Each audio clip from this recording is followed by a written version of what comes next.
যে ব্যক্তি এই একটি দোয়া 3 বার পাঠ করবে, স্বয়ং জান্নাত আল্লাহ তাআলার কাছে তার জন্য সুপারিশ করবে। সুবহানাল্লাহি বিহামদি।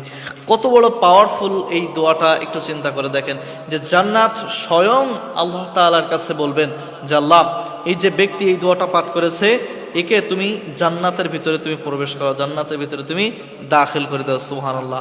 আমলটা কি এবং কোন সময় আপনারা করবেন দেখেন। আমলটা একেবারেই সহজ। আমলটা কি? আল্লাহুম্মা ইন্নী আসআলুকাল জান্নাতা ওয়া আউযু বিকা মিনান নার।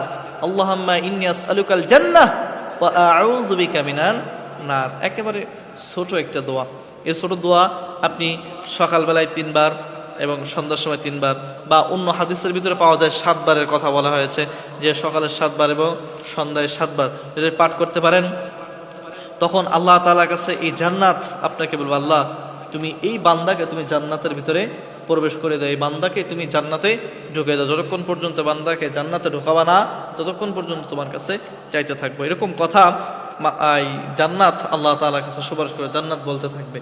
এত বড় পাওয়ারফুল এই দোয়া। আপনারা এই দোয়াটা কেউ ছাড়বেন, আপনারা অবশ্যই সকাল সন্ধ্যা এই দোয়াটা করতে থাকবেন। মানে এই দোয়াটা করতে খুব বেশি সময় তো লাগবে না, হয়তো 10 সেকেন্ড আপনার সময় লাগতে পারে। অনেকে নামাজ পড়ে সালাম ফেরাতেই না ফেরাতেই দৌড় দেয়, উঠে দৌড় দেয় না, একবারে শেষ করে না।